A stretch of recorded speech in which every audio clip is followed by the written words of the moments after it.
What's up? My name's Elyse, and if you don't know me, you should probably know one thing about me. I have quite a serious case of FOMO, or, that's what the kids are calling it these days. The rest of us call it a fear of missing out. It's not the first thing I want to tell you, but in a series like Inside Out, it's the truth, and starting with the truth is probably a good thing, right? Seriously, a few years ago, some of my friends went on a vacation to Bali, and they came back a week later with their suntans and their stories, and I was so jealous. But you know the crazy thing? You see, I had just been to Bali a couple of weeks before them with a really good friend of mine, and we'd had the best time ever. We had suntans and stories of our own. So why was I so jealous when they came back from the place that I had just been? Well, you see, I didn't go on their trip. I didn't have their memories. I wasn't tagged in their photos. And so the way I saw it, I had missed out. It probably sounds selfish. It absolutely is, just so you know. That's the truth of it. But it's true. And it's not the first nor the last time I felt that irrational pang of jealousy or emptiness. And come on, you know what I'm talking about, right? When you see that party you weren't invited to, or you see another Facebook engagement announcement and you're just trying to get someone to ask you out to coffee, or you see that job promotion that someone got that you didn't even know was up for grabs, and before you can give yourself a pep talk of perspective, that irrational pain hits you as well. Whether we want to know it or not, it's the truth. Aren't we all just a little afraid of missing the moment? I am. I want to be included in all of the photos and tagged in all of the events and spoken about in all of the statuses. I don't want to have to ask someone what I missed out on. I want to be the someone that people ask. And I guess that's my question. When did we get so obsessed with being everywhere with everyone every single time we're asked? Today I don't think we have a fear of overcommitting. I think we have a fear of undercommitting. And actually, I think that fear came a little bit from social media. It's the thing I love and hate. It's like the cool group at school. I'm fine to tell you how pathetic it is, but what I don't want to tell you is that I still want to be a part of it, If I can get that many followers, or that many people can like my photo, or this person would just share my blog, it happens to all of us. And yet, I think if we were real, we would tell each other the same thing.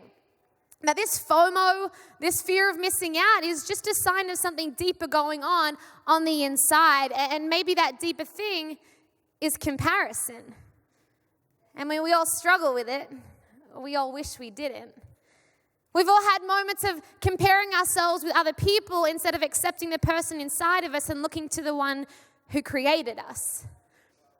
Okay, so maybe for you it's not social media. Maybe you wish it was, because that would mean you have a spare 1 or 2 minutes in your day. But for you, it's looking at that family at church with the 2.5 kids and the house with the white picket fence that just went on a holiday to Europe, and they're here with their kids smiling in matching outfits, and you're just trying to keep your kids' socks on long enough to be able to check them into Oasis Kids. Whatever it is, comparison affects us all. Especially when we live in a city that's defined by our ability to keep up and to compare. Before we were keeping up with the Kardashians, we were keeping up with the Joneses, right?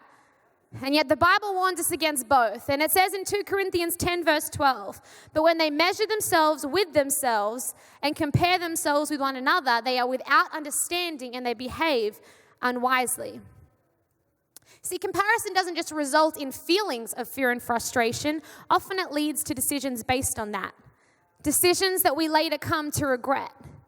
See, it's written about so much in the Bible because this issue of comparison is no respecter of persons. It affects us all. And it didn't actually start with Instagram. It's been going on for a little while. It actually started from the beginning. Just ask Eve.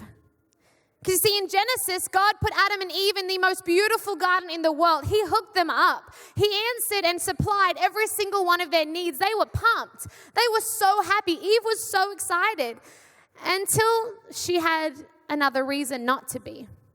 And then God created boundaries around them to be able to protect their paradise, and they had no reason to question those boundaries until they had another option, and this other option was comparison. You see, comparison is the thief of joy. And so we find ourselves in Genesis chapter 3. You can read it for yourself. And basically, this serpent comes along to bring this comparison. And he comes to Eve and he begins to question these boundaries, begins to question this fulfillment, begins to question this joy, and starts to tell Eve what she's missing out on. This all-knowledge, this ability to be God. And Eve begins to listen to him. And because she listened to him, she became afraid to miss out. And so she disobeyed God. And yet the ironic thing is that Eve's decision not to miss out actually ultimately caused her to miss out because they got kicked out of the garden. Remember 2 Corinthians? When they compare themselves, they lack understanding and they behave unwisely. And so it may have started with Eve, but I think it continues with us in 2016.